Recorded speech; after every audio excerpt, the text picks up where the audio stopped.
Okay, so Steve, any apologies? Apologies from Pam and maybe Rebecca. Yes, but she might join us later. Okay, anyone, any declarations of interest?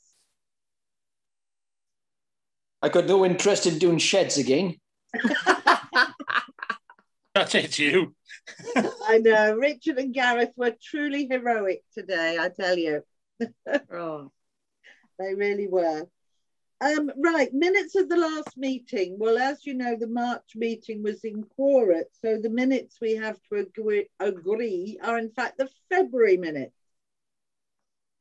So I don't know if you've got them to hand, Steve, to just whiz through. You put them up? Yeah, bear me a second. Thanks. Yeah, it seems like I was reading through them and thinking, oh, blimey, we've done most of that. It's been and gone now. Must be okay then. Hopefully. But we do have to have them officially approved. So, okay, so the actions, yeah, the first action, which is on the agenda, which is the cargo bike. So we can pick that up then. Public toilet survey, that's also on the agenda. Big skips, I haven't heard anything back from Mark Thomas, but I have sort of informally heard via other people that it's skips are not really seen as being something that actually achieves very much, because an awful lot of people from outside the local area use them to dump unsuitable stuff in. So anyway, that's for us to decide. Environment Centre, I know that went well. I know Maddie spoke about that. As you say, on most of this, on the civic amenities, we've dealt with today. And I have asked the co-op for contribution towards it. I'm still waiting to hear back from Adam. I was actually on leave from my co-op job at the end of March, so I haven't spoken to him for some time, and I will try and catch up with him. Right, oh yes, environmental impact, that's not on the agenda. Did we get that report in the end, Steve? I chased it up last week and they were being promised it tomorrow. Ah, how helpful. Bad timing, unfortunately, but yeah. Right, okay, so hopefully we will have that shortly. Okay, is everybody, oh, and I did ask the ward member for Oystermouth for a contribution towards refurbishment of the paths, but the response back was that he's spending most of it on a traffic calming scheme in Plunch Lane, and he will get back to us if there's anything left over. Okay. So so that was the answer to that one. Okay, everybody happy with those? Yeah. Yeah. Excellent. Right, Steve, I just did send you an email. Did we invite these people from Black Hill? I thought I had, and I sent something immediately. I saw that as well. So I only saw it a couple of moments ago. You know, right, or whatever. So I've sent it to them now. But okay. Well, if they appear, we can refer back to that. It was what it was a couple who've just taken over the Junction Cafe. Right. And were interested in looking at ways in which they could enhance the area around the cafe. So I said that the best thing to do is perhaps they came to a meeting and had a chat with us about some of the ideas they had for that area. And we could obviously look at them and see what we could do. So either if they arrive this evening, obviously we can pick it up then, but otherwise we can see if they can come to the next meeting and have that have that discussion then. Okay, e-cargo bikes questionnaire and intern post. From the minutes of the February meeting, it was going to be Richard, Maddie, and who is it? I just had it on the minutes, didn't we? Hang on a second, I'll just check now, Chair.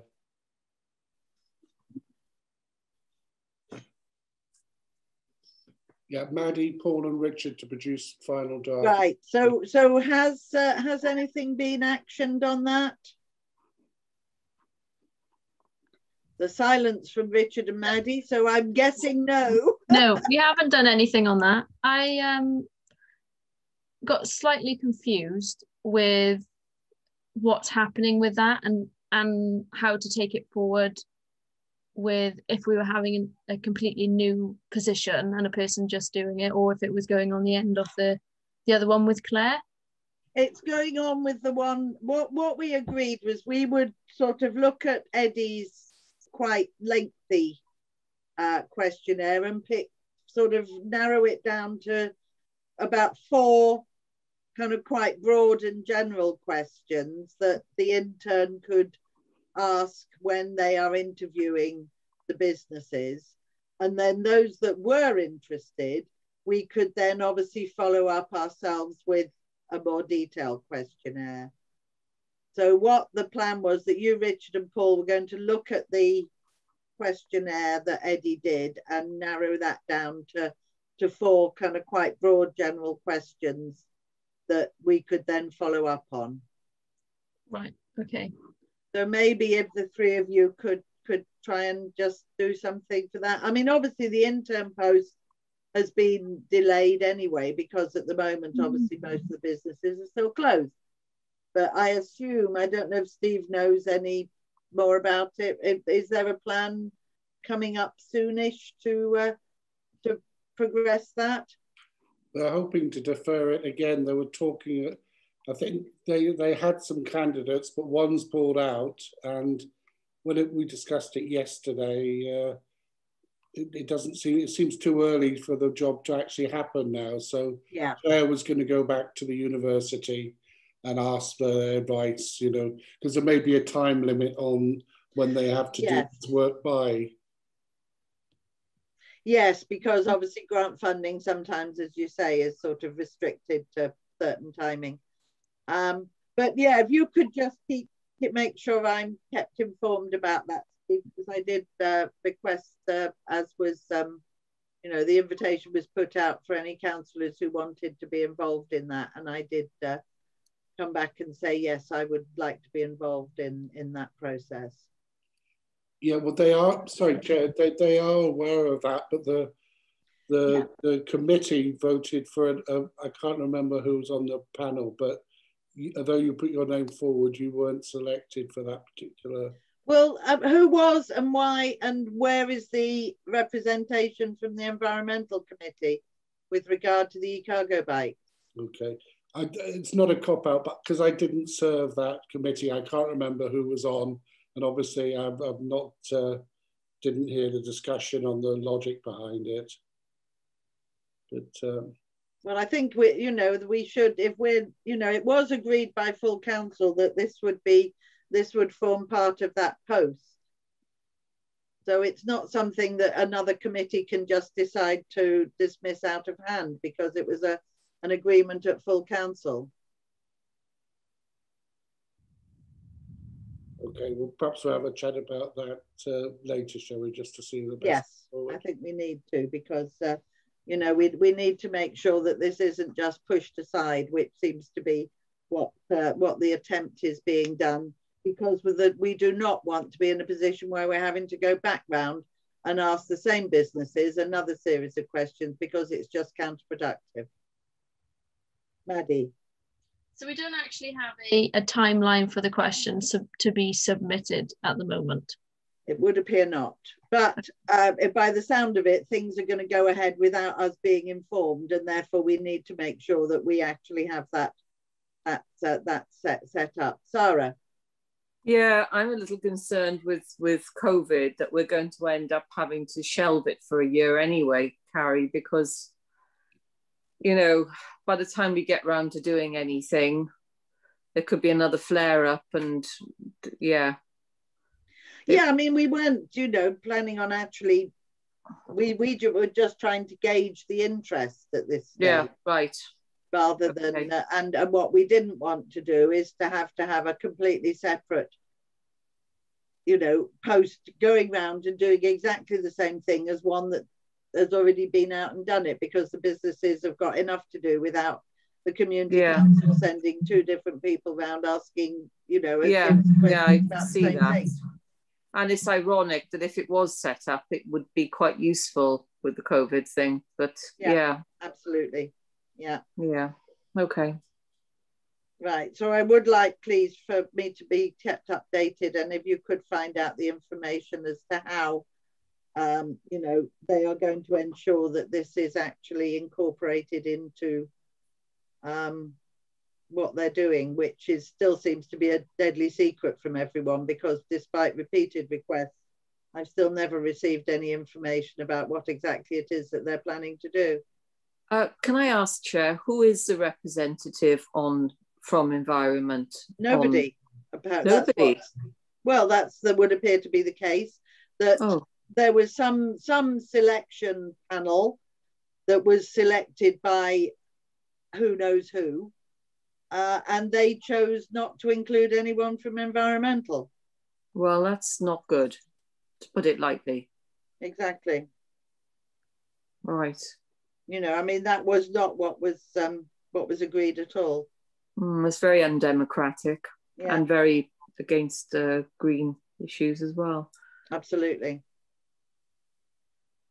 Right. So if you know, if we could at least get those 4 questions. I mean, I don't think it's going to take a huge amount of time. You know, it's just literally a matter of looking at those the questionnaire and pulling out the sort of the main things that can be asked that would just give us an idea of where there is interest and how we take it forward. Okay. Right. Steve. Sorry, Chair, can I just say something more positive on the eco parks? I was reading something on the Fulham and Hammersmith Council website, because I don't draw attention to it. They've been quite innovative with e-cargo bikes, and they've even got a van now. And what they've been doing is getting the businesses to sign up to a scheme where all deliveries, like the Amazon ones and so on, rather than go directly to the firms, that they use the depot at a depot address, and then the last mile or so is done by e-cargo bikes. So it might be worth Maddie and co, who are sort of driving us, to have a look at that, because it's quite useful. They might, well, you know, perhaps give them a call and have a chat about it, you know. Yes, that's definitely, that was one of the ideas that Eddie, if you remember, there was the thing called the last mile. Yeah. Exactly. Yeah, and that was the idea of that, as you say, that there's a kind of collection point, so that you know, delivery vans can all leave their parcels in a sort of central collection point, rather than endlessly driving up and down all the little streets in Mumbles. And similarly, businesses could do the same. You know, the e-cargo bike could collect all the parcels from the businesses and leave them in a collection point then for them to be taken on further. And yes, a phone survey, Richard, you're right. I'm assuming that that's the way it's going to be done anyway. Yeah, I know we were thinking of going round in person, but by the time we do that, we're so far down the road, some sort of phone survey, even if you can't get around everyone, it may be the best in circumstances. Yes, I mean, you're right. And I mean, if necessary, if this sort of exclusive attitude continues from certain other committees, then we may just have to go off and do our own. And, you know, maybe we'll just get going on that anyway. and just do our own work. That would be a wise thing to do. Yeah. Just to let you know, Chair, Rebecca's joined or joining the meeting. Yes. Well done. My apologies for being late. I'm having a very ditzy week. My apologies. Blame it on the cold house. Yeah. I've got many Froze things your brain. Right. Okay. We're on. Right. We're just about to move on to public toilet survey. Steve, do we have some exciting results? Sorry, Chair. Can you move on to the next thing, because I've forgotten to do that, but I can do that really quickly and just pick it up to show you. So. Yep. Okay. Yep. We have can. You missed out Maddie's report. Oh gosh, sorry, I jumped straight over it. I know it was quite right. So yes, Maddie, if you could, yes, at this point, go through your report, which is full of lovely pictures as usual. Pictures of bins. Exciting pictures of bins, yes. Yeah. So all of phase 1 of Mumbles in the Loop, the bins are now installed. And the vinyls are to be hopefully installed next week. Right. Yes, I was going to ask about that because a couple of people have asked me. Yes. And I said, they're coming. Yeah, the printers are having a little bit of a busy time at the moment, but I am on the case. Okay, brilliant. And I met with them on site to discuss the alterations to the design and how they would fit in proportion to the bins that we've got. So the bins went in sort of over a period of about maybe 10 days, and all of them are in now. Some of the benches had to be slightly moved because the bins open on the side, not from the front. So that's been pushed online as well, and we've had over 230 responses to the community survey, which is great.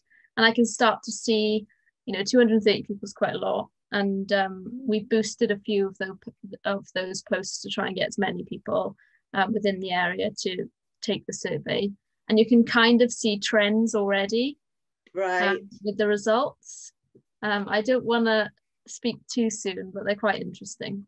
So maybe, before you go, if you could, just, I can do a report on those, and then we've got that to then take forward, as you say, to do a follow-up survey in a few months. So I was going to discuss this, if you don't mind, because the survey, obviously, the longer it's out there, the more people we get to take the survey. The bigger the sample size, the more reliable the results are. Sure.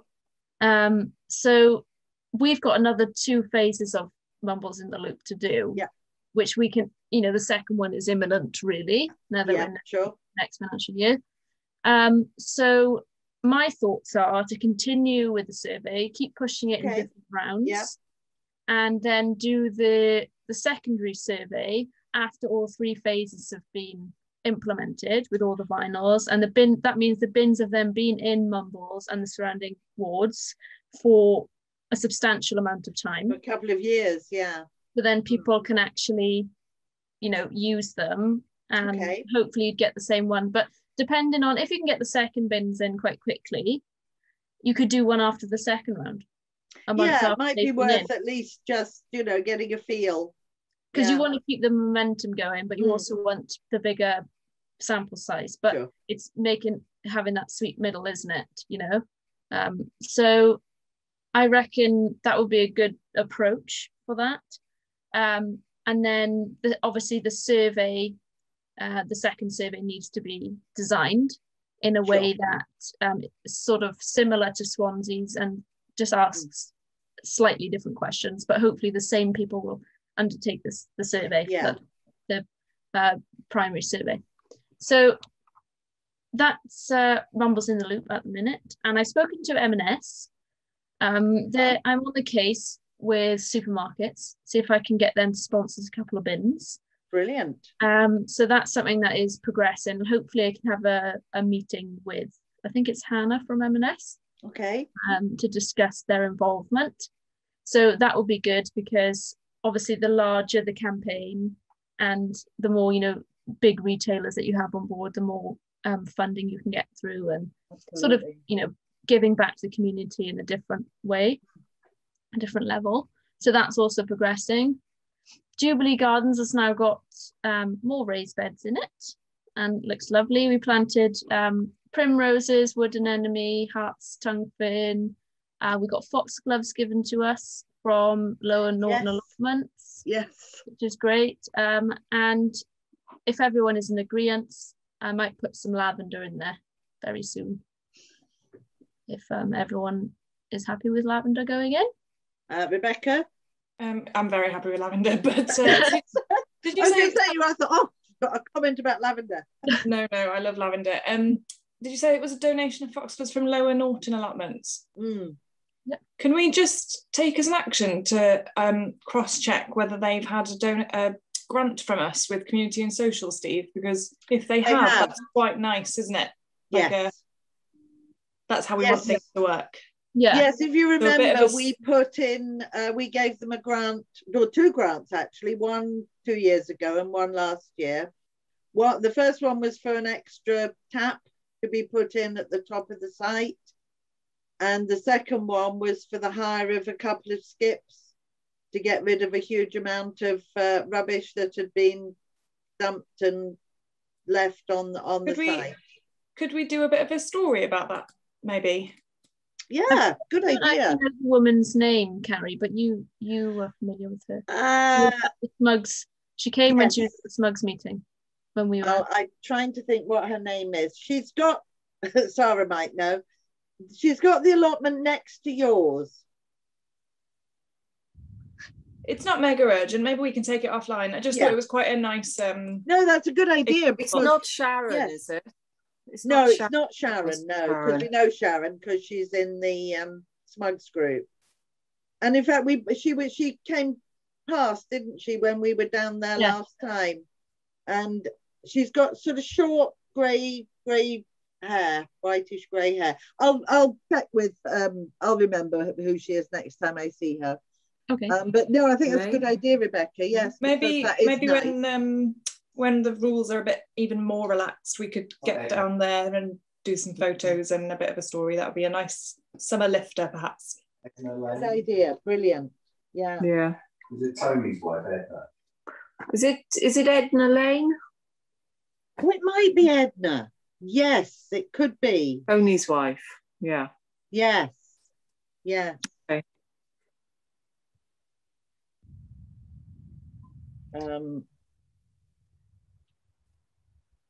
Yes. And of course, the fact that Sharon is on the Smugs group and who is from Lower Norton allotments, and they are also supporting the Smugs project. So there's good sort of crossover all around. Weren't they the ones we actually jokingly said if they gave us a few veg to go for the I thought it might be that, which is why I liked that they've given us foxgloves. Yes. They're paying us in foxgloves and wildflowers. That's right. Yes. Well, you can, they'll kill you. That's true. Yes, that's true. We don't want to confuse them with fruit and veg, but still, I thought it was quite a nice little. No, that's brilliant. Yeah, good idea. Yeah, excellent. A couple of nest boxes have gone up as well, and they were donated to us by a volunteer. So I put them up on the environmental Facebook page, pictures of him with them, and he put them up as well. Nice. I went down with him and did that. So hopefully I'll be down at Jubilee tomorrow to water and think about where the lavender's going to go. But I think locally we can just pick up some English lavender, I think. Right. Munster. Sorry? Yeah, English lavender. You should get that in most places. A lot of places they'll sell the French lavender, which sometimes gets killed off. Munstead would be a good one. Munstead, that's the variety, is it? Mm-hmm. So it'll have to be in our the lavender sun. expert. It'll have to be in the sun. Oh, I don't think it would be then.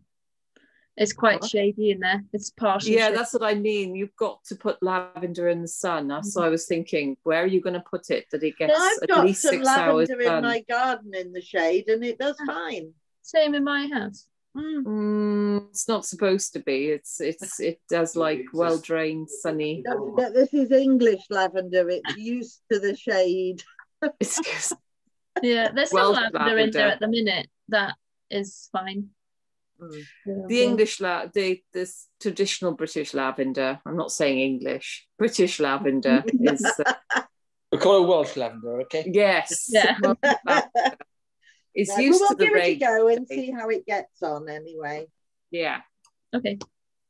And then for the Smugs project, I've met with Deborah last month, and we've had the ops group actually today for that project. So at the moment, we're in the stage of everything's sort of nearly ready to go for planning. And that should be going in very soon. And we basically just need to talk to Deborah and book in his surveys in the next couple of months. And just making sure that everything is ready to go. So when we get the green light from planning, you can just sort of get going before I leave at the end of the month. Yeah. Oh, sorry. Right, Sarah, then Rebecca. Yeah, I should have brought it up in the last meeting. I actually chased up Paul Lloyd about, and then realised I should have been asking Mark about the compost, the free compost, because we need a ton of it, don't we? And they don't do it anymore. And there's no real, I couldn't get to the bottom of why, but it's not acceptable. It was a really green and sensible project, and for them to stop it, I think it's really bad. I mean, it reduces everyone to buying bags of compost in plastic bags, and I'd love just to sort of send something from us and say, what the heck are you doing? Yeah, reinstate this. Yes, absolutely. Rebecca, you were unrelated. I think Maddie was going to come back on that. Right, okay. Yeah, Maddie, have you got Yeah, I spoke to someone recently about that, and apparently it's because it was free. A lot of people were taking a lot of it at one time. It's free. Yes, and I think it was becoming a bit of an issue in that way. That came from an officer, but I don't know. That's a silly reason, though. Yeah, well, I think it's probably something, perhaps, Steve, that we could at least sort of write to. I suppose it would be Mark Thomas. Yes. Our go-to counsellor for everything. Poor Mark Thomas is endlessly being berated by us. That would be great, because it's surely not just that. Why? Yeah. And you know, an equally valid question: what are they now doing with it all if it's not being made available for people to have? Quite, because I wouldn't like to think that they're not making this compost up and that they're burning the waste or whatever.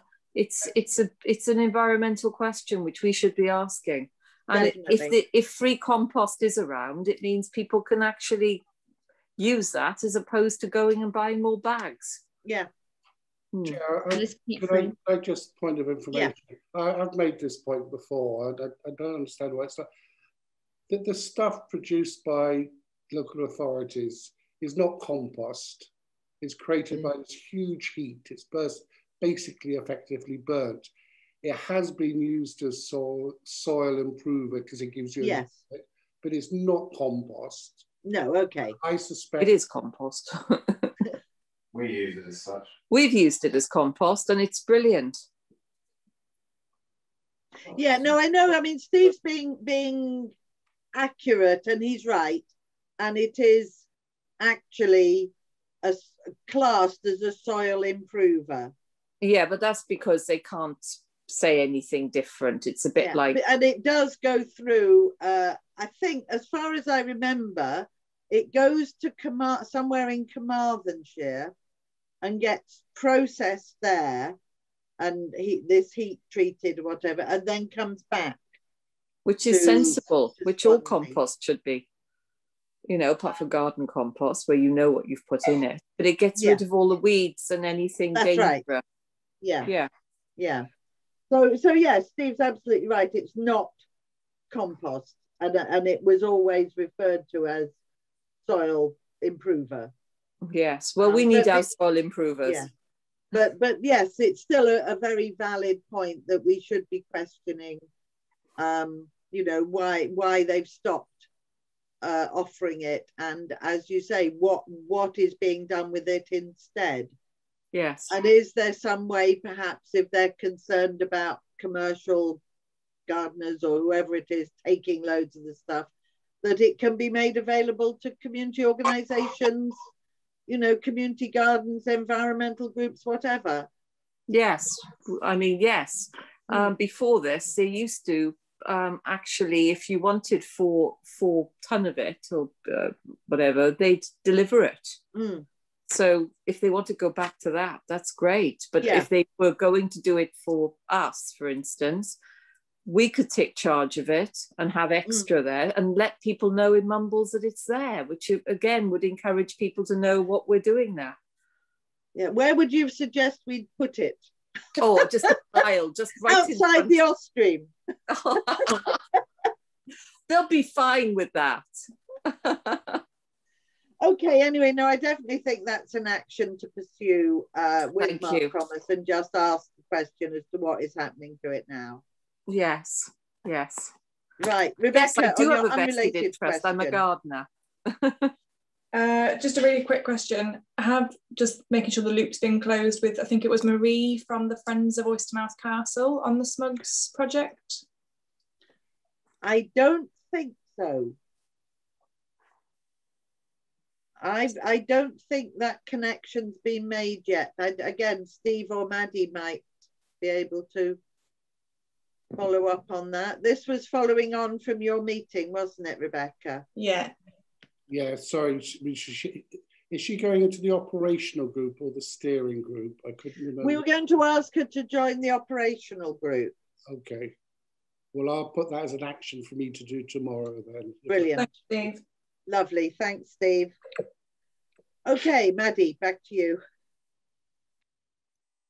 So for the Wilder Virgins project, I met with Paul Griffiths and Simon, who is an officer who does all the grass cutting in the area. And I went down and basically showed them the verges and discussed our proposal, but more practical side of it, in terms of how wide it's going to be, how much of each verge we're going to use. So we've now ordered the wildflower. Oh, hang on, which are native wildflower native. Oh, sorry, what did you hear? Yeah, no, you froze. Oh, sorry. But you're back. Okay, so we've ordered the wildflower turf now. It's all UK natives that are low growing, low maintenance, nothing naturalized. I went for the turf. I made the decision to go with completely native, nothing else. Brilliant. So that's been ordered and it's being delivered on the 22nd. So I'll be down there with hopefully as many councillors as possible and volunteers on the 21st and the 23rd. So the delivery day I could probably manage on my own, and we're going to store it in Jubilee. So you'll pull in the lay-by, because they don't give us a delivery time. They can't give me a slot. So I'll just have to shoot on down there when they tell me to. I'm not far away. So and then they recommend to install the turf the day after it's delivered. Okay. So that's all done. So I just need as many hands as possible on the 21st to cut out the grass. We're going to hire a turf cutter for one day on the 21st, and we'll need string and pegs to mark out the location. I went down there with my tape measure and measured 2 meters across, and then for each verge is different. I can't remember off the top of my head, but maybe like 2 by 17 meters and stuff like that. I've got it written all down in documents. So before we go down, I'll draw up a little bit and send everyone a group email of exactly what we're doing, and the laying and the maintenance document as well, so everyone sort of can get a feel, but visually, of how it's going to look and how the turf's going to arrive if it, you know, rolled up, and sort of just a little vision of what it's going to be like, so we're not just going in the dark. So that's arriving on 22nd, and then the 23rd will actually be laying the turf. So we can cut it up as we see fit. So it comes in different sizes, different widths, and we can sort of cut it into squares and lay it. And it comes with finisher, which are heavily seeded bits of turf that can fit in the any gaps that you have. When I was down there before, a local resident from across the road came over and asked me what I was doing. I had quite a few people, because I was down there with a tape measure, which didn't look very good. What are you doing? But then they were all very pleased to hear that we were putting in wildflowers. And a gentleman has offered his water, his outside tap, because they're going to need good watering as soon as it goes in. So we're going to need a hose that will stretch across the road, which I think we do have in-house, and we have hand tools as well for the 23rd. So if anything needs to be cut, we could just use, you know, a shovel. And we definitely need a rake as well to rake over the top before the turf goes down. So it's just like little bits and bobs like that we need, and just as many hands as possible, because it's 124 meters squared of turf. I don't think I'll be able to manage my own. Right, Richard, you had your hand up. Yeah, you just answered one of the questions, the square meterage, 124. Yeah, that'll get done in a day. The turf cutter, do you know where you're hiring that from yet? It's Knight and Benches. Yeah. Recommend those. They've got everything. The prices are good and they're reliable. Is anyone that's likely to be involved so far put their hands up saying they've used a turf cutter? Both of my hands are down. Yeah, okay. And mine. Okay. I have used a turf cutter then. I was hoping you'd say that. I think we were all hoping you'd say that, Richard. You want me to be there on the 21st to cut turf then? Yeah? Yes, please. Okay. Send me an email or send me a text, something to remind me, and we'll have a chat about that. As long as it's not a shed, Richard, isn't it? Yeah, it's not a shed, exactly. Laying it is just going to be the same as laying turf. Yeah. Have you got any fertiliser to put underneath, like Grome or something? Or do you recommend that for that turf? They didn't recommend it, and we're going to go for the au natural route with it and see. Yeah, okay, that's fine. Yeah, I think it'll be fine. I think they've done a lot of work with. I'm pretty sure they supplied the Olympics, and they did it all just laying it down. Yeah, nothing. Yeah, Richard, if you feed it, you'll be feeding the grass, and the grass will take over from the wildflowers. Yeah, you've got to keep it. Treat it mean, keep it keen. Yeah, it's exactly like that saying. Yeah, that's good. On the laying, I don't know if you've got many people that have laid turf before. I have. I've laid a tiny bit, but unfortunately I can't be there on the 23rd. But I have done it in my garden, and it all looks fine. Yeah. Providing I got no other commitments, what I could do is for the laying, I can do the laying. Okay. Then when someone else thinks, oh, that's easy enough, which it is, they can do it as well. Up until that point, people can just be getting me the turf. Yeah. Because that's the most physical job. Feeding it through to you. Yeah. And with a few people doing that, get done in the morning, no problem. Okay, great. Fab. I was thinking a 10 o'clock start for the 21st and the 23rd, if that's good. Okay. And I'll send around an email again, just reiterating that with all the other documents I said that I would send. And just a reminder of all the tools. Would a wheelbarrow be beneficial? Yes, because you can put about 4 turfs into that. Okay. That's fine. Right. No. Well, I can happily lend someone, if someone wants to just go up to wheel it down from our allotment. We do have a wheelbarrow. Oh, we've got some wheelbarrows up in Norton, and we've got 2 anyway. Yes. Yeah, fine. We need a hose though. That I could help with, and Sarah knows where my hose is. So you're more than welcome to. I say I'm not going to be there on the 23rd, but you're more than welcome to get it out of our shed on the allotment, because it's not locked, and use that. Okay, sorted then. Okay. And Sarah can show you where it is. I'll put that in my diary. Great, thank you. Okay, so that's sorted, and I'll send around another email about that, because I'm hoping it'll just get it done over those 3 days, and it'll go in quite nicely. Yeah, fantastic. And then in terms of the wildlife signage, so I'm in the process of finalising the design and the text that's going on there. So we've actually paid for them in advance, and they have quite a short lead time. So I'm in quite like direct conversation with them, and they know exactly what species are going on, but I'm just giving them the dimensions of the railings along the front. Yeah. So they can, because they clip on to the top of the railings, but they sit at a 45 sort of angle, so that when you go up to it, it's nice height. So I think we discussed the fact that they can be taken down and reused, can't they? They're easily. Because obviously, when the seawall is redone, what we don't want to do is lose the signs, so we can just take them off, store them in the office, and then when it's finished, we can obviously put them back.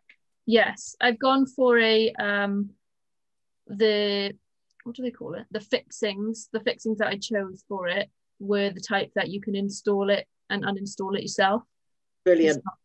It's not too much of an issue. I think they can come out and do it for you as well. But I don't. It's like the ballot bins. You can sort of get someone to do it, or you can do it. Plastic-free mumbles. So obviously we've been communicating the Mumbles in the Loop campaign as part of that page, to keep it all sort of in one spot. And we were actually featured on Citizens Against Sewage's website. Yeah, I saw that you said that, yeah. So that's really good. There's over 600 communities registered, and we were the first one to be mentioned. Oh, well done. So that's brilliant. A big achievement. And one of the volunteers was raising money for bin twinning. And she mentioned Plastic-free Mumbles on the radio yesterday, because they interviewed her, because she raised a lot of money over 30 days litter picking. So that's a really good achievement. Oh yes, I remember that. Yes, seeing that, the 30-day litter pick. Yeah. So we were on the radio, and we've been on a lot of like sort of press with Plastic-free Mumbles recently, which has been great. Can you make sure that Claire knows all those various things, because obviously for marketing she can log all that, and it's just part of she can do, demonstrating how MCC is getting the word out there. I often just send her an email of anything. Brilliant. So we also met with Tonya and Sonny, who has been litter picking recently. So we had a Zoom session to discuss bins, and I'm actually meeting them tomorrow afternoon in Mumbles, at the place where Sonny would really like a bin to be installed as part of Mumbles in the Loop Phase 2. So I'll be meeting them tomorrow, and I'll let everyone know how that goes. He's been doing litter picks after school, hasn't he? Yes. For a long time. He's only, I think he's 9 or 10. Yeah, it's really young. Yeah. So he's done a fabulous job. And in fact, I was going to ask of those of you who are here, I can't be there tomorrow because I'll be in Cardiff. So Tonya will be down, and Rebecca, Maddie will be meeting with Tonya and Nicola and Sonny and his mum. But if there is any of you councillors who are available who could actually go down, that would be really good. And it's also nice to have a nice photo with Tonya, and you know, show how she's supporting our bin campaign. What time are you meeting, Maddie? Midday. Okay. But I don't actually know the meeting point yet. I'm waiting for a reply. Okay. So I'll either but find it's somewhere out sort of West Cross end, isn't it? Because that's where he's been by the pub. litter picking. I think, yes, it's somewhere around the sort of West Cross Inn area, sort of somewhere between Blackpill and West Cross Inn. I can do that. I'll probably be there on my midday walk anyway. What? Fab. When is that? Tomorrow. I think I'm committed with a shed again. I was just going to say, Richard, be shed. But yes, it only needs, you know, if just one of you can be down or a couple of you, that would be great. So, right. So, Maddie, can you make sure Rebecca gets the information about where the meeting point will be? And then she can come down and meet up with you. Hang on, I thought I should be there as vice chair if you can't. Yes, absolutely. Yeah, I did say to Nicola that I thought that, you know, because it's holiday time anyway, we don't have to worry about you being between work. I know. But anyway, it's lunchtime. That's okay. I can do that. I can do high noon. Brilliant. So, Maddie, if you just let Rebecca and Sarah know where to meet, and then that would be really good. And obviously, you know, while you're down there, you know, we can look at like that whole area and just start getting some ideas about where the best place for the recycling bins will be. Yes, there are a few places that spring to mind. Okay, I'll make sure that, I'm not sure when they'll reply to me, whether it be today or tomorrow morning, so it might be late notice, I'm not sure, but it's midday somewhere around that area. Yeah. Okay. The newsletter went out, which I thought looked great. Really good, yeah. Really nice to showcase how much we've been doing, really. Yeah. And all the projects we've got going on, but also a lot of the phases of the projects by the end of this month will be done, the first phases anyway. And it's just replicating that in different areas, so that's good. The orchard sign has been printed and I'm actually going to pick it up tomorrow. Oh, great. Yes. And it's great to see the gate back on it as well. It's looks fantastic. good, isn't it? Yeah. It's really smart. And there is a little tiny gap. There's a little tiny gap, and I spoke to Calibian and he's got the, what's it called? The wire that I can get off him. I can just pop up there and we can put it on the inside and just staple it to the post just to cover that gap. Great. So we can do that. But the sign, I think I can install it myself. Okay. But I might, if anyone is around at some point tomorrow, that would be willing to, because I think it's A3 and I'll be able to manage it. Yeah. But I think by the sound of it, what with meeting with Tonya and finishing sheds, I think everybody's a bit busy. Yeah. Yeah, my putting in things into my diary, it's just spilling. So even if it doesn't go in tomorrow, but I'll sort something out. I know it's arriving tomorrow in Mumbles. Yes. I mean, it's no rush if it doesn't get put in tomorrow. You know, we can put it in the beginning of next week. Yeah, it'll be in imminently. Yeah. Really. Yeah. Yes, the sign and the gate look really good. The sign was exactly how I envisioned it. It looks lovely. Yeah. It looks so nice, and with the linseed oil on it, it just looks so good.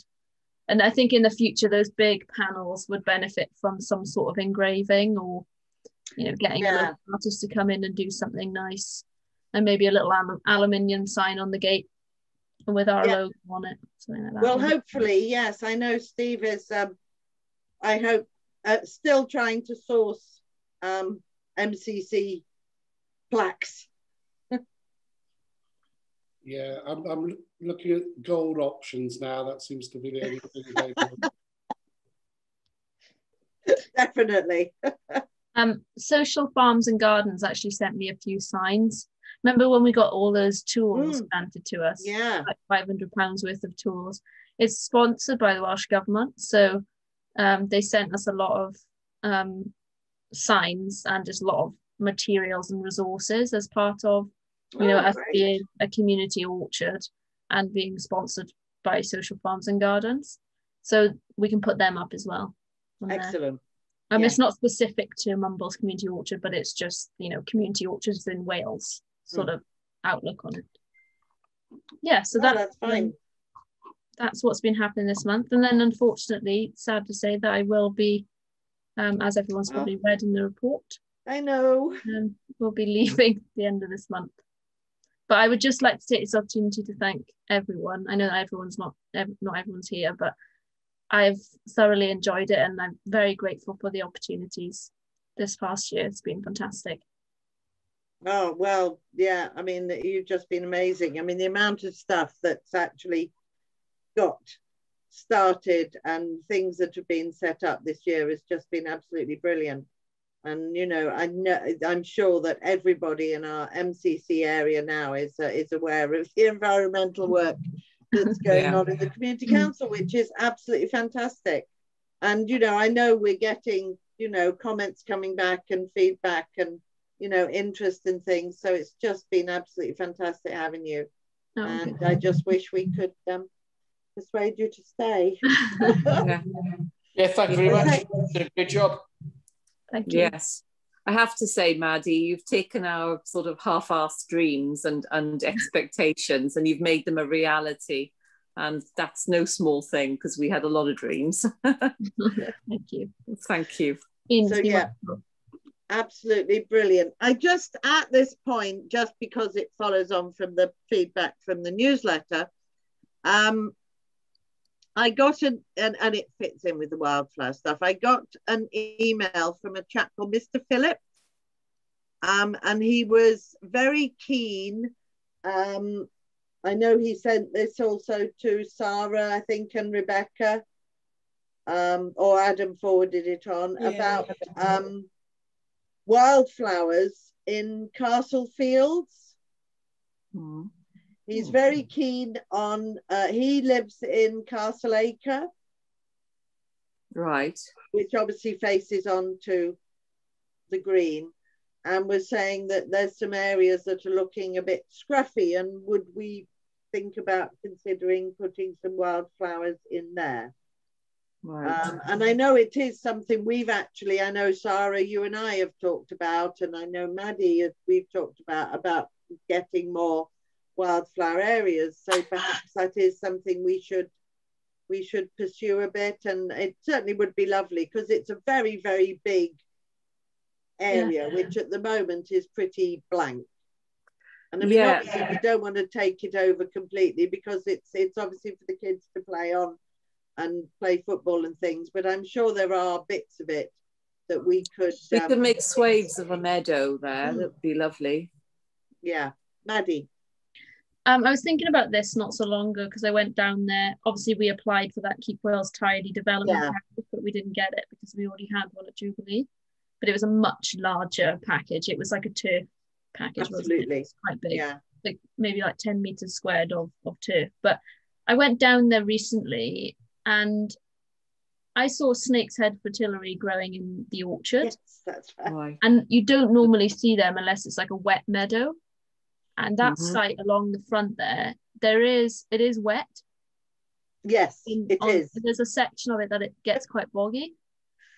So I think that there's great potential for that area to have like quite different wildflowers growing there, quite unique composition. Oh, okay. Species. Yeah, I think it would work. I haven't thought much else into it bar that, but I do think there is, scope for that site to look quite different and be quite nice. Lovely. Yes, yeah. Sarah. Yes, I did. I don't think you were involved in that meeting, or were you, Carrie, when I suggested a snakehead fritillaries to be planted as part of our part of stage 2 of our bee-friendly perennials. Oh yes. The council were horrified at the prospect, but they're great, and they do spread if they're happy in damp soil. So that would be a lovely thing to do, and they will spread on their own accord if they're happy. So if we put 50 in a few years' time, we could have an absolute meadow of them. Yeah, I was quite surprised to see them at the orchard, but then I realised, it's quite a wet site, it's quite mossy on top, isn't it? So I think they do well there as well. Yeah. Okay, so that'll be maybe good. then that's something that we can, Steve, if you make a note for our new environmental engagement officer to perhaps take that forward and look at the site. Yes, Maddie. And it would be perfect follow on from the Wild Verges. I know the, you know, it's directly opposite. It's like perfect network, perfect corridor over to the front. Brilliant. I know you've got West Cross. We got West Cross to do as well as part of the second part, phase 1. Yeah. But phase 2, that would be brilliant, wouldn't it? Fantastic. Yeah. So it looks like it's a win all round. So what I'll do is I will reply to Mr. Phillips and tell him that we will be actively pursuing sorry, my daughter's singing for some reason. Yes, and to tell him that, you know, as when we have a new person in post and once they've got settled in, that, you know, it's an area that we will definitely be looking at, and that Maddie has said that it is an area where there is potential for some really different and interesting wildflowers to be planted. So that's brilliant. Thank you very much. Right, we can now jump back or forward to, because I got them in the wrong order, the public toilet survey, Steve? Yeah, I'll just get it up, Chair. Fantastic.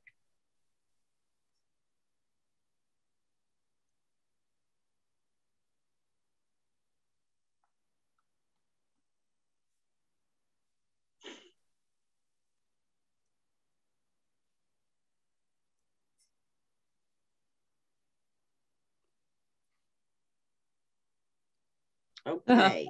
Okay, can you see volumes? Okay? Yeah. Okay. Yeah, so not a huge response, only 66, which is a bit disappointing. I'd hope to get more, but obviously there's time yet.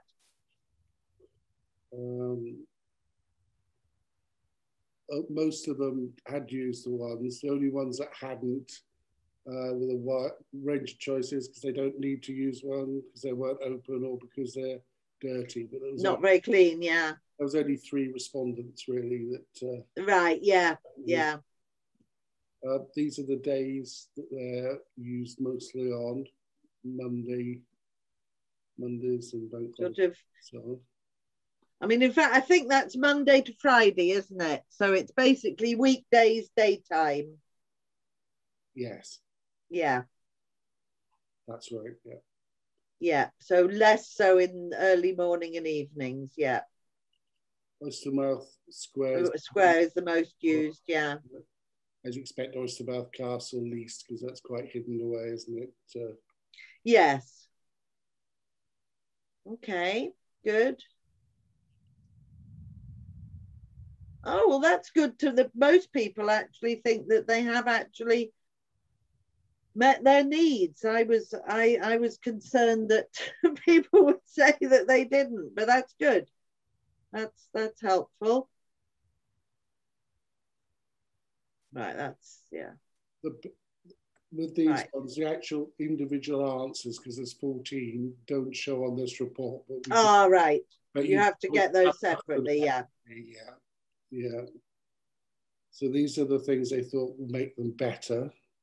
Okay. So longer opening hours, 24 hours, which is something that we've discussed before. So that's good. And then the next one, better disabled facilities, including a changing place and a baby changing area. Okay, fair enough. Right. And yeah, lack of toilets would stop people visiting is 60%, yeah. So again, there was 28 answers, but they're all, I tried looking to see whether a word cloud would help. You know, sometimes they pull. Oh yeah, I know. But yeah. Unfortunately, it didn't in this case. Oh. Didn't make it, so. Right. All right. So people still, I rather hope people would sort of warm to the idea of an app on their phone, but it looks like they're still interested in signs. Yeah. Okay, fair enough. Not, no, sort of even almost even. 44% would be prepared to pay, and 55% wouldn't. Okay. Yeah, you haven't seen this, but most of the respondents are residents. I don't know whether if you are. Right, of course, yes. So what that might be a weakness. Mm. You need to perhaps get someone to just ask visitors that question on a day. True. They're walking Yeah. on the prom or something. You know. Again, it's a largely elderly age. Our standard respondent group, yes. But then again, as you get older, toilets mean more, don't they? So that's it. Not surprising. Well, it's sort of a bit of a sort of loop, isn't it? They're very important when you've got small children, and they're also very important when you're older. Yeah. And indeed, yes, a lot of the people do have young children. Yeah. I think they're the grandparents looking after the young children by the age group. Yes, yes, that's right.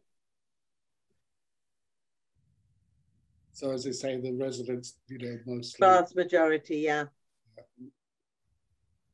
This is when it gets quite interesting. Right, okay. That's interesting, yes. That is. And and most people would be prepared to see Mumbles Community Council investing up to 10,000 a year in improving the toilets. Well, that's interesting. Yes, because we did have that email, didn't we, from that lady who wanted good toilets, but she didn't think we should have to pay for them. No, that's right. Yes, she sent a very lengthy email, didn't she? But basically what it boiled down to is, yes, I want pristine, clean, perfect toilets, open all the time, but I don't want to pay for them. Okay, more frequent cleaning, fine. Maintenance, longer hours. I'd just point out the response rate on some of these questions. We're now down. It's low. Yeah, we're down into half now with the number of people who completed the survey, have completed this question. Yes, so, yes, 30 people skipped it. Yeah, the previous question I think was similar. So just caution against drawing concrete conclusions at this stage. Sure. Yeah. And the same again there, a lot of people skipped it. I wonder why they were happy to answer the first questions, but then skipped it when it came to this. Too much of a commitment. Behavioural question in itself. Yes. But yes, the response is small, but I think maybe we should ask if perhaps SA1 could give it another bit of a push. Yeah, so I don't know, is it worth, straight away or leave it a bit? I think, probably, that next week again to do another bit of a push just to try and get more responses. And I wonder, because obviously most visitors don't necessarily look at our website. I don't know how we could actually get feedback from visitors.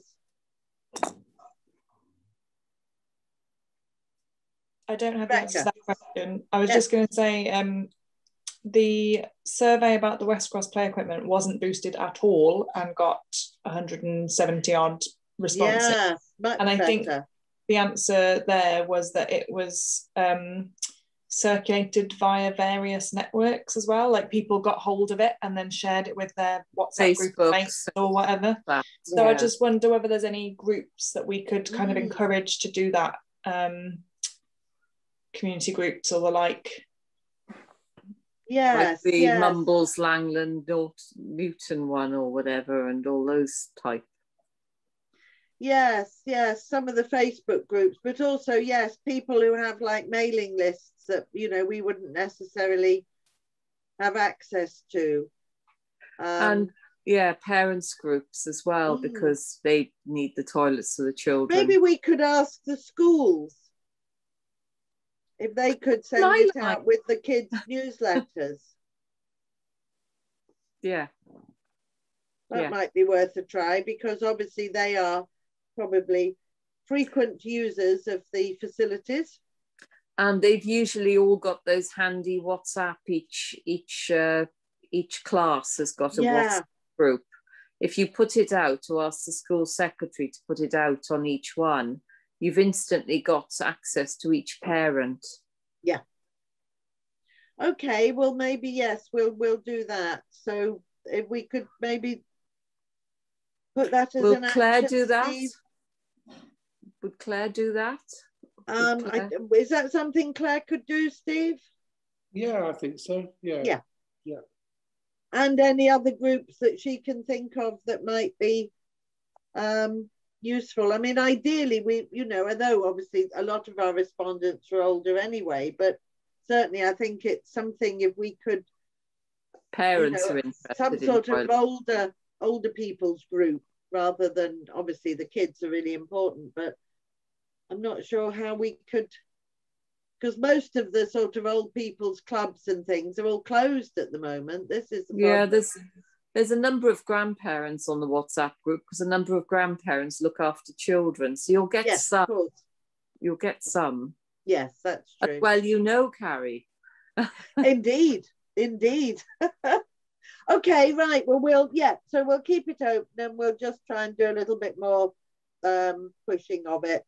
And if any of you think of any kind of other groups rather than just the schools that might be good to sort of share it with, then either please share it yourself with any groups you can think of, or let Steve or Claire know that they can push it out in the right direction. Yes, we put it out on the Facebook thing for the community council. We can share it from there. It is on there. Is on there. Yeah, it's on all the Twitter, Instagram. So it's just a matter of pushing it. Yeah. Okay. Fab. Right, thanks for that, Steve. Right. Community fridge. This is sort of directed at Rebecca, but you'll notice we say consider passing on to community and social, because I know that they have applied for a grant, and it seems a bit silly for us to be talking about them when you're going to be obviously, or have been, discussing it through community and social. So Rebecca, any thoughts on that? This is a hysterical moment for you to be asking me a question, because I'm in the middle of the biggest nappy change you've ever seen. But very happy for you to pass it over, yes.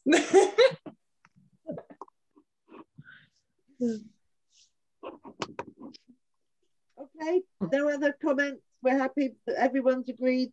Richard? Yeah. We've discussed things in the past about demarcation lines and things. It is just the community fridge. I'm sure we all think it's a brilliant idea. I certainly do. But that's got to go to community and social. It just doesn't belong in environmental.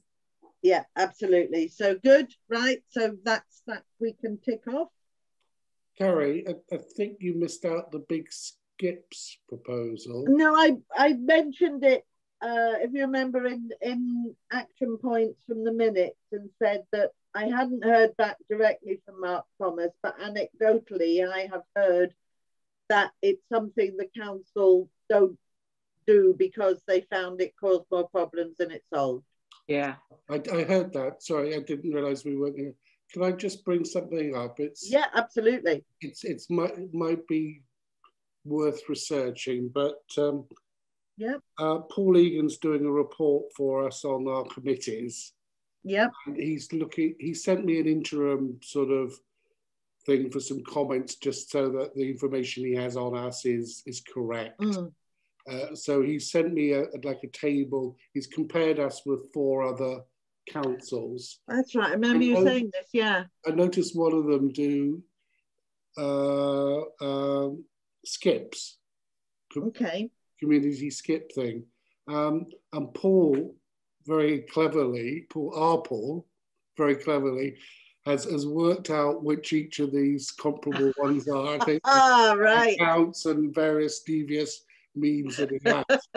So I would be able to say to you, for example, it's such and such a council. Is it worth just sounding them out, because it might be definitely. Yeah. No, absolutely. No, if somebody's actually tried it and is doing it and has a, you know, and then absolutely, definitely, it's worth having a conversation with them. Yeah. Sarah. I think it's the worst thing, because you put a skip and it absolutely flies in the face of us recycling, because people will chuck everything in it. And it's just encouraging that type of behaviour. And once you start it, then you've got a problem of stopping it, because people will expect it. And all we'll be doing is encouraging more rubbish. Yeah, I mean, I suppose, yes, I mean, and I do, in part, I agree with you that it does make it too easy for people to just chuck stuff that might otherwise actually be able to be reused or recycled. But I think it's probably worth having the conversation with this other community council and just seeing how they deal with that, and if that's part of their thinking in the way they work it. I mean, I suppose that's why, you know, to kind of hang on about the same thing, my thoughts were more about a man with a van, you know, that we take anything, and then we could be very specific, and we could actually say to people, he will collect, she will collect this, this, this, and this. Yeah, I don't mind. You know, and so it would be maybe much more about, you know, because at the end of the day, if you've got an old mattress that's had it, no one else is going to take it, and it's not going to be of use to anyone. Yeah, but skips and always you don't bring out want the worst it left on people. the side of the road. No, but a man with a van, better idea. Okay, well, we'll have the conversation, and maybe I'll do a little bit of a, you know, in my copious free time, just a quick sort of crawl through some of the other. Yeah. Also, Carrie, one sec, the council will pick up stuff like that for free over. It's given for a small charge. You pay. Yeah. Yeah, I've been there, done that. They went to the wrong place and said there was nothing there, so that and I said, you went to the wrong house. And it took me 3 weeks of stuff being left outside our front of our house before they came back and took it. And that's after I'd paid 25 quid. Anyway, yes, we will continue to look at it. And if we come up with, you know, some feedback from someone who's done it really successfully, and we've got some ideas, then we can revisit it and think about that. I've got a larger councils committee coming up in a couple of weeks. So I could actually ask that question of the community councils that are there and see if any of them have actually done it and get some feedback from them as well. Okay.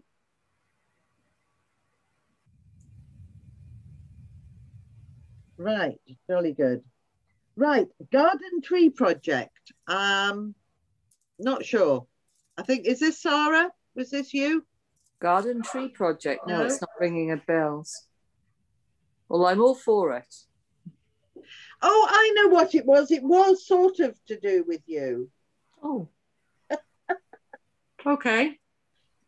Yes, it was about the lady who was very worried about the trees. Oh yes, yes, about the trees being cut down. Yes, but they were actually sycamores, and they'd probably been like our garden where they'd self-seeded and they were growing in the most. But they were very big trees, and she was very upset that they just got cut down, and there was, you know, nesting birds. But she also understood there wasn't much she could do about it if it's in somebody's property. Yeah.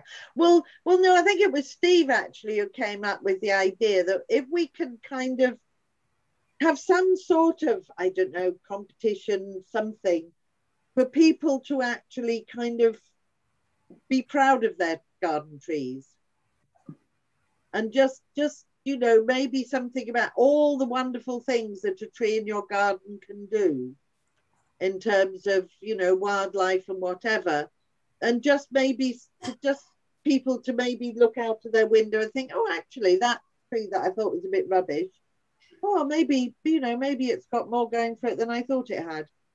Yeah, perhaps we could go one step further and actually buy some or see if we can get some donated trees, smaller trees for gardens that have like rowan and whatever, and encourage people to plant them and have a period of time where we say, you know, I'm just talking saplings.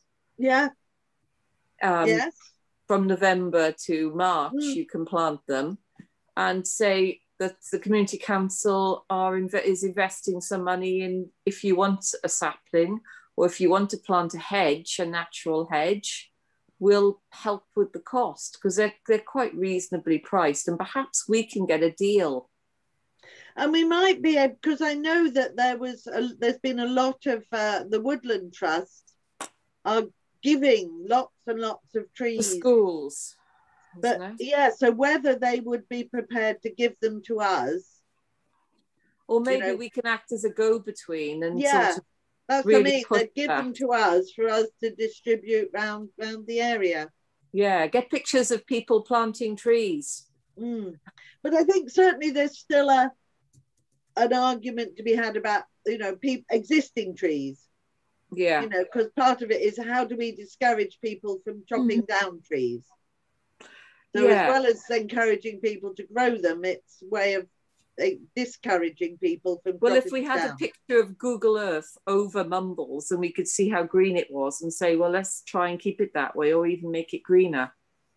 And we just thought something that helped people to appreciate their trees. Steve, who has many trees, as you can see, in his capacious garden. Yes, has a habit of planting more. I know this is really difficult because Maddie's got such a lot of work on. I just imagine the best thing would be a little video by Maddie being enthusiastic about trees. You know, short. That would be a great start to the campaign, wouldn't it? It would. It would. It would. This will be Maddie the volunteer. Yeah. Maddie would like to comment on that. Yeah, I think that's a really good idea. And I was just about to say as well, a campaign would be really good. I think starting off with encouraging people to take some sort of ownership over trees in their garden. Yeah. You've got more scope to work with changing their views and their values of the trees. If you, you know, came out with a campaign where provide, you know, the carbon storing abilities, their habitat, and, you know, resources for different wildlife, you know, sort of stating all of that they provide to us and our wildlife. But then also, I think you could progress that into, if you could get sponsored saplings for people, that I guess you're appealing to the audience then of people who are already interested and want to plant trees. True. But still, it's more trees in the area, so that's not a bad thing, is it? It's never going to be a bad thing. But starting off with something quite light-hearted, a little campaign would be quite nice, I think. And then we could use the climate emergency budget for it. Yeah, because obviously it's something that links absolutely directly into everything, the climate emergency stuff. Yeah. Thanks, Gareth. Yeah. Yes. It's got loads and loads of possibilities. Just sort of stuck there. Yeah, you are. Right. Anyway, so yes, so definitely that would be fantastic if I mean, you know, if not Maddie, then maybe it's something we can task our new environmental engagement officer with, is to you know, to come up with some nice ideas about a Love Your Tree campaign. Well, I think if the Oystermouth, I can't remember the lady's name, the head teacher in Oystermouth, Caroline. I'm sure Caroline, and I'm sure a number of the head teachers would love the kids to do a project on trees. And we could work with, because they've done quite a lot with MDT on tree planting, because Naomi planted about 50 trees with the primary schools. Yeah. Excellent. That sort of thing. Yes. Maddie. I'm happy to do a video though, before I go, and then you can just reuse it wherever you want to. It might involve sort of trespassing in people's gardens, but that's okay. I think there's I know there's lots of videos about trees and everyone sort of overlooks them, don't they? And then there's the argument that the ocean stores more carbon and provides more oxygen, but they're also primary producers, aren't they? So I think maybe having a little bit of factual information in the video that shows you, actually, they do a lot more than I thought. Well, Tyrion had a really sorry, can Steve, I think, is just trying to come in. Sorry. So I was going to make some slightly different points. So let Sarah finish off. Okay. Sorry, okay. I was just going to say, Tyvian made an interesting point when we were taking him around the school's gardens, telling the children that although flowers are brilliant, trees give off the most nectar for bees. So a tree is amazing for bees. So that's something as well to push, Brilliant. Right, Steve. So it's more housekeeping for you and me, but I just talking about doing the video. Would it be a good idea if we asked people applying for the EEO job to do a small little video about something? Yes. What a good idea. That's excellent. Yeah. So we could say something to do with promoting, carbon, reducing carbon. So someone might choose trees, but there's lots of, gives them a bit of a scope, doesn't it? That's a brilliant idea. Yeah. Absolutely. Yeah. Right. We better quickly add that to the application process letter in case people start contacting you tomorrow to get the application pack. Yeah. Because unfortunately, it's nice to have people with the scientific knowledge, but if you can't get the message over, it's no good. Most of the job is contacting and dealing with the public and getting them enthusiastic. So that's a brilliant idea, Steve. Yeah, and it links in, I know, because Maddie suggested, that one of the things perhaps we could ask at an interview was about their skills in terms of things like the Photoshop and video and all the Adobe package of actually producing, as you say, these really nice informational stuff that is actually will engage people. Yeah, just using different platforms and different mediums, isn't it? Yeah, because it makes it more inclusive. Absolutely. Yeah. So definitely we'll do that. Thank you for that, Steve. Good idea. I'm just making a note of it. Okay, right. Green Underhill. Well, we are still awaiting until tomorrow the report, aren't we?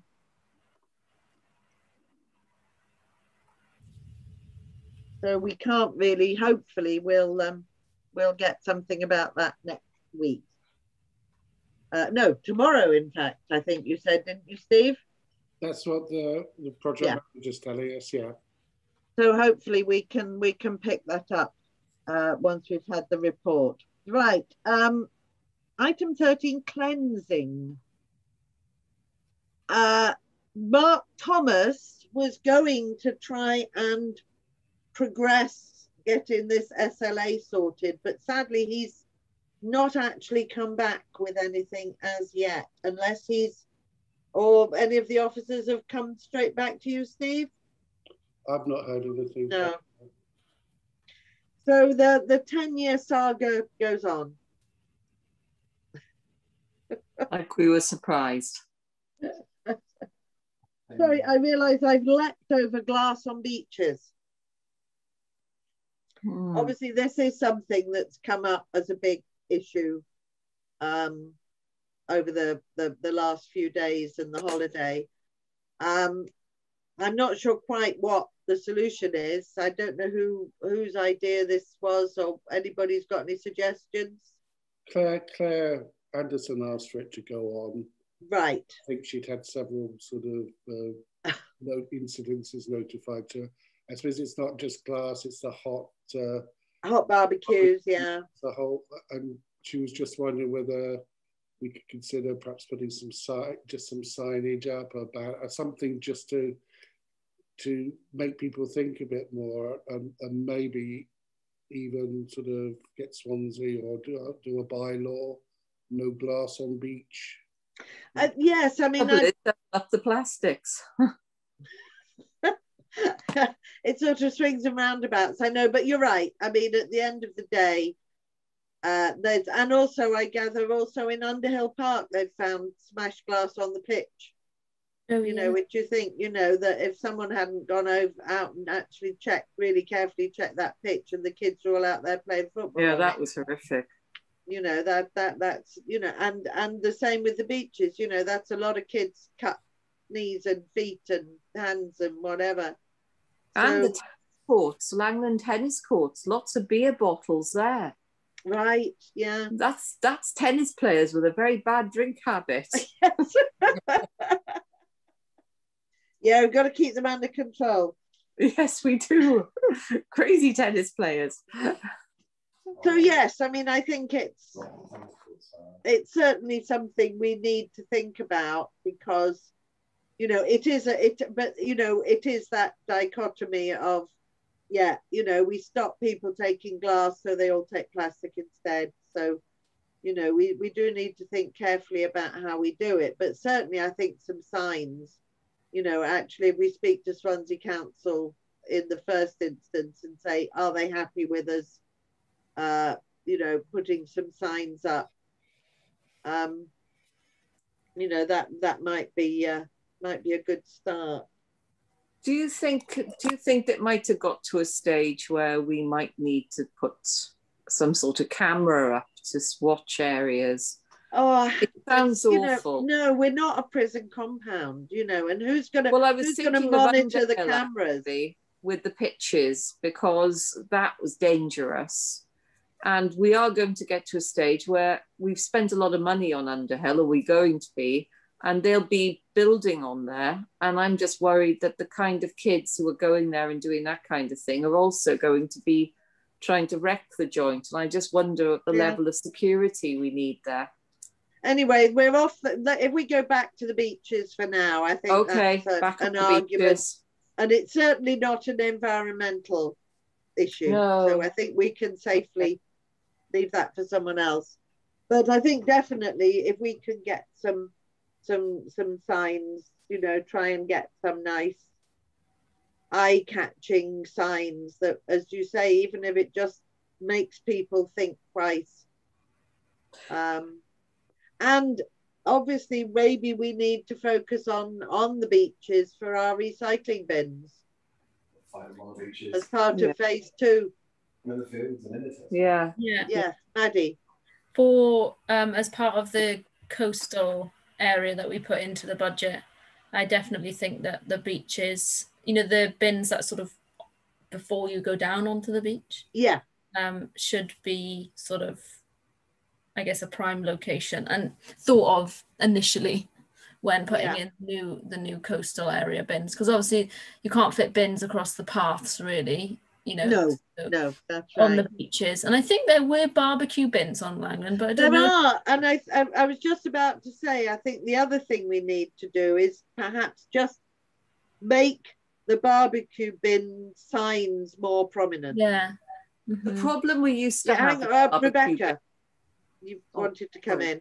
I was just going to say, before we go off and do more signs, just a reminder that we had quite a long environmental meeting a little while ago discussing our plan for beach litter signs, and then discovered that Swansea Council were doing their Don't Be a Tosser campaign.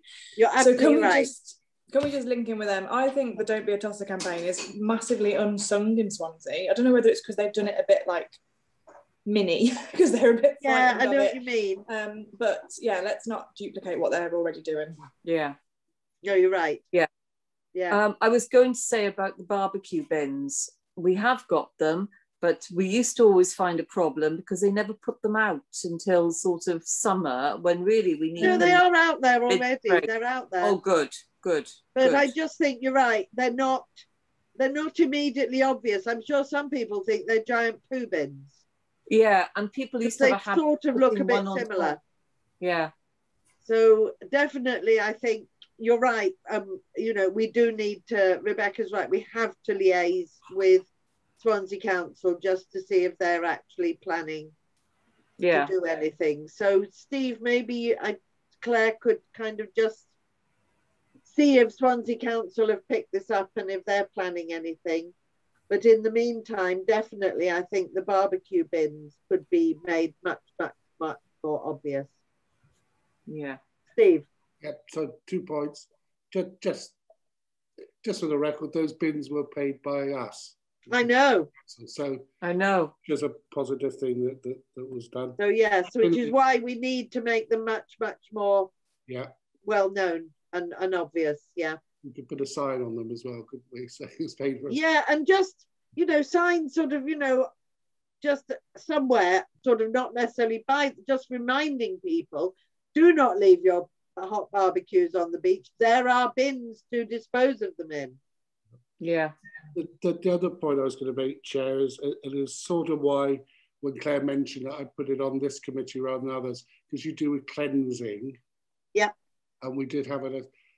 Is there an argument as part of the mix that we could consider paying for some students, summer working, to actually rake Langland and Castle beaches to pull up? I think we could have a conversation with Swansea Council. I don't think it's probably sensible for us to set up a separate system because we might be bumping into them doing exactly the same thing.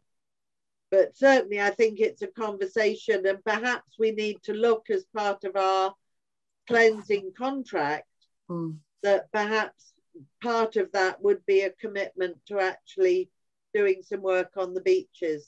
We need to ask our community police as well to actually, if they go down to the beaches, and just give a few fines out. It would make people think twice. Because as much as we like to think it's just reminding people to not leave their glass, to be honest, there is a level of certain people who seems to not care about that. True. And they will respond to a more Hobbesian thing where they think, oh dear, we could get fined. Yeah. But certainly, yes, I think there's some, you know, it might be that, I mean, I know that the council voted down the extra money for keeping the toilets open over the winter, but maybe that sort of equivalent sum of money could be found from somewhere and repurposed as extra money to pay, particularly at weekends, bank holidays, whatever, to pay for additional beach patrols to just not just pick up the rubbish, but also, you know, someone who actually talks to people and reminds people, please make sure you take your litter home. I did quite like the way they do it in the dump, where they say that if you recycle, it costs you less. If you point out to people that leaving litter is costing us money and they're paying it back in taxes, it might make other people notice other people dropping litter and sort of say something. I think, unfortunately, reading the comments that I have done on various Facebook pages, people don't make the connection with money. They're endlessly, the people who moan the most about rubbish are on and on and on about there should be more people cleaning, there should be more people emptying the bins.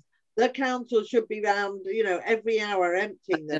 No, they should be slaves. Then say, well, are you prepared to pay extra for that? And of course, they're horrified. Yeah. Chair. And it just seems incredibly difficult for people to make the connection between lots and lots and lots more cleaners being provided by the council costs money. Yes. Steve. Because there's various different things here, is it worth arranging a meeting with everyone to do with the beach fronts, you know, so you can discuss the signage, you can discuss the cleaning, you can discuss the opening of the toilets.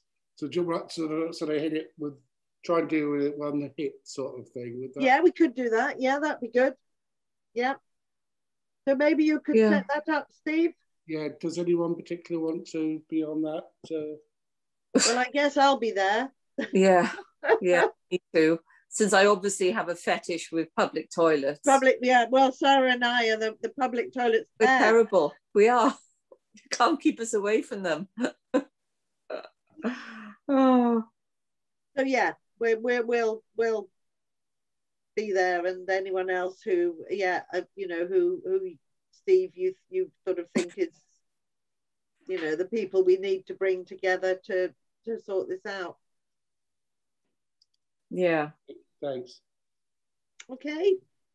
Right. Anyway, I'm conscious of the time, and there's some things I really wanted to talk about, which we might have to program of litter picks. I put it on in the sort of optimistic hope that we might be in a position to hold them. But obviously we're not at that stage yet. So I think it's something we leave, and once things are easier and we're actually able to have organized activities. They are talking about, aren't they, outdoor events of groups of 30 people or more coming in at the next stage. So I think we'll leave that and put it back on the agenda for next month if things are hopefully looking better. Yeah. Right, recycling shed. Well, thank you to Richard and Gareth. It is there. Being finished tomorrow. Yeah. And looking great. And also Rebecca was there giving her moral support. Yeah. And organising important things like which bits of the ridge went where, and identifying the 103.4 from the 104.3, and all sorts of other bits of all these bits of shed, which there are hundreds, all have different numbers. It was like a giant Meccano set. It really was. It was exactly like that. But anyway, it's done, and as I say, next stage is, I suppose officially I need to request, and then we can, I'm not sure if we need to actually make a recommendation, but I think we had £800 allocated for the shed, and it actually only cost 400 to buy. So obviously Gareth has built the base. His costs come to 270, which I've told him to send the invoice to Paul. Do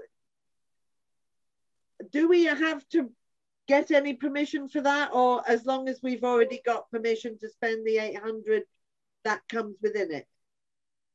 Yeah, that's. I mean, thanks to Gareth and obviously everyone involved. But yeah, no, it's just a simple claim for the expenses, and fantastic, it's within the £800 of the budget. So yeah, I have, as I say, requested that the co-op might think of actually contributing £200 towards it, but I said to Gareth, because he's obviously out of pocket, that if he just claims it anyway from us, and then if the co-op do donate 200, that can be reimbursed to the community council in exchange for it.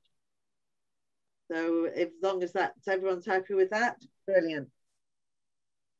Right, now you see this, I'm thinking, and Sarah's gone, she's the vital person for this, because I really would like to finish fairly shortly. Virtual Mumbles in Bloom competition. I have actually mentioned this to Ivy, and I mentioned it when we were down at Clan Gardens last week. Obviously we can't, in the way we used to, go round and be invited into people's gardens and go round with them and whatever.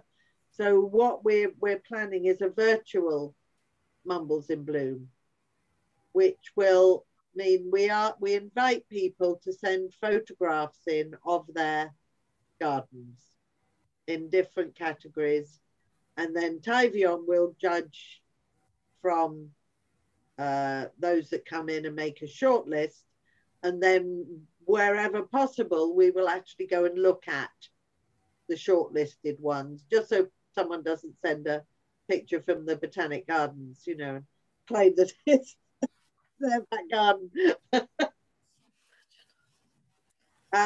So we really need to get that moving, and we need to get started on that. And we need to kind of have a think about how we do it. So I'm going to suggest, Sarah in her absence, that perhaps Sarah and myself and Maddie, if she's got time, and Steve, we just have a quick Zoom meeting to just organise the logistics of how we go about it. Is there anyone else who wants to be on that Mumbles in Bloom group? I'll take that as a no. Right. So, Steve, if you could set something up, just, and we can actually look at how we're going to organise that. Yeah, can I suggest we invite Claire, because a lot of that yes on the social media. Good idea. Yeah. Yeah. If Claire can be there, that would be great. Okay, and Wales in Bloom. We're talking about entry for 2022, as we recognise that this year might not happen. We just need to obviously make sure that we're thinking about how we're going to plan and organise that for next year. I don't know if there's anything we need to do at this stage, is there, Steve? Or just recognise that we are going to do it? It's a bit like, you know, you've done with the SMUGS group. You've set up your operational committee and your steering committee. That's right. We need a group. That's right. That's one of the big criticisms. It's just us at the moment. And, right. Okay. So if anybody could give us some thoughts about people who would be good to have on a Wales in Bloom working group. I mean, I'm sure Tyvion possibly could, although he doesn't do Zoom, so I'm not sure how we could include him, apart from having the meetings in Klein Gardens and all standing under one of our lovely gazebos and having the meetings down there. Yeah, so maybe we could, all give some thought to the sorts of people who would be good.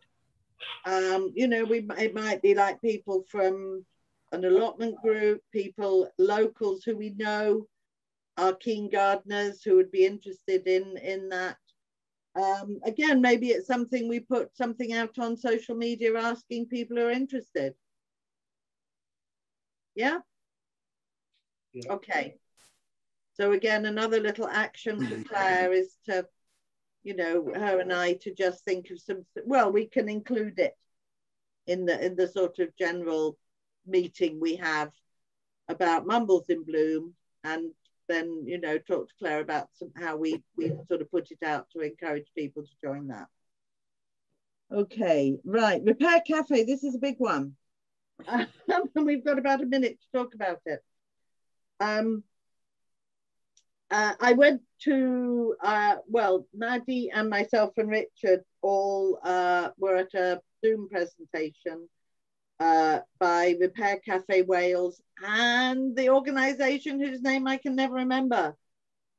Begins with B, the Library of Things. Can anyone? Blethen? Something like that, isn't it?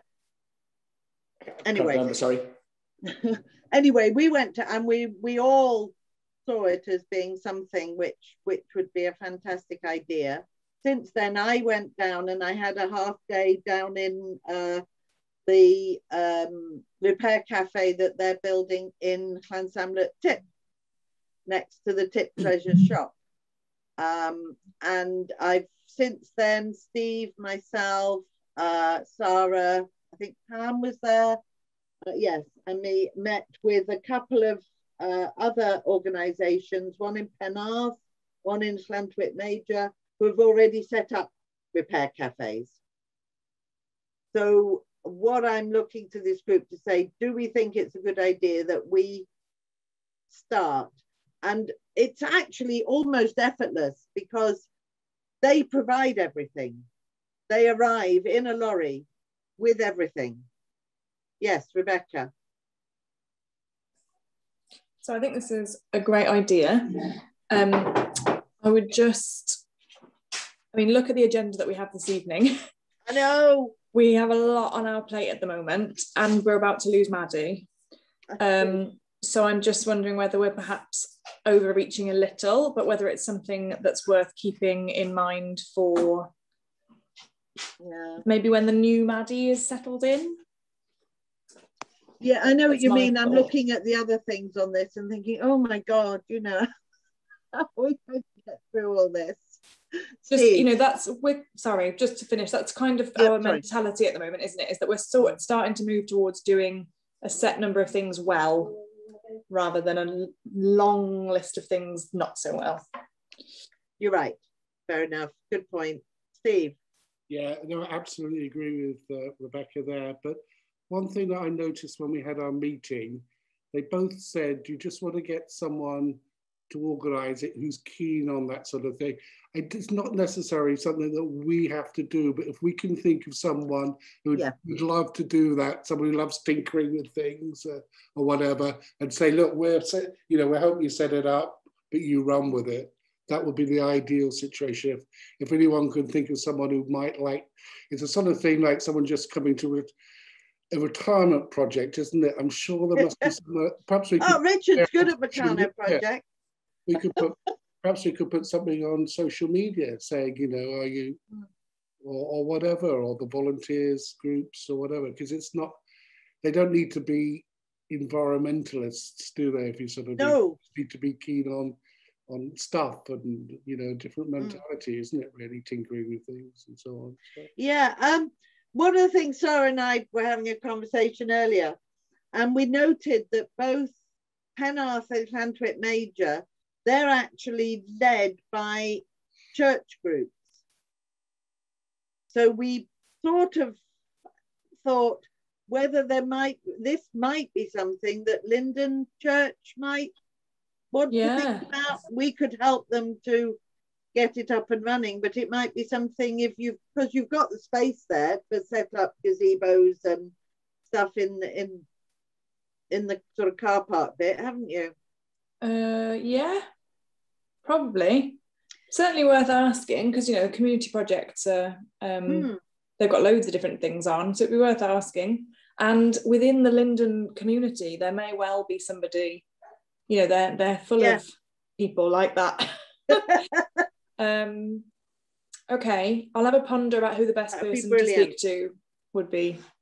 Yeah, and the other one we thought of course, which again has the space, is All Saints Church. So, it might be worth just an email I could do to Keith Evans, the vicar, to say, would it, because again, they've got the space in that parking area just beside the church, and then, we could have 1 month in West Cross and 1 month in Mumbles and just alternate. So, Carrie, how about you copy me into whatever you send to Keith Evans? Yeah. And then I can forward that on to somebody in Linden and it will end up in the right place. Brilliant. Yep. Okay. Fantastic. I'll do that. Yeah. So at least that way then, yes, as you say, rather than us taking full responsibility for it, we can facilitate a community group to pick it up and take it on themselves. Okay, fab. Right, active travel network map. Well, there's really, just very briefly, there's a consultation going on at the moment called, and what they're asking for is for people to comment on it. So really it's just saying, can everybody have a look at it, do the survey, and encourage other people to take it as well, because obviously the more that we get people from this area inputting into it, the more, it's likely that something will happen down here. Okay, so please, it's on OneDrive, and if you haven't got OneDrive, I'm sure Steve can send it out, and it's got the link on there for the survey. Okay, and you get to this interactive map, and you click on a little space on the map, and then you can comment about what sort of things you would like to see in that area. So it's quite fun to do. Right, we've covered Wildflowers, Castle Acre Green. Smugs project, we've pretty much covered. Maddie covered that in her report. So what I was going to suggest though, Steve, is, sorry, yes. Oh, you go on, sorry.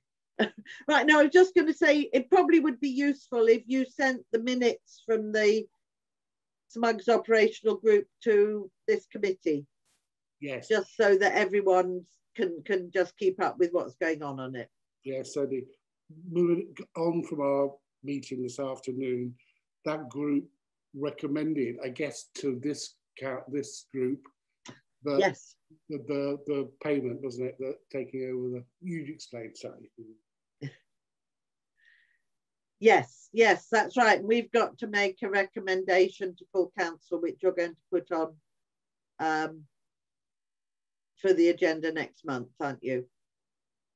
Yeah, but since the Smugs committee reports to this committee, I think what you're asking the committee tonight is to accept the recommendation that spending on the project be devolved to the Smugs operational group. Right, so yes. Rather than every time the EO wants to spend £10 on a bag of compost, it has to go to council.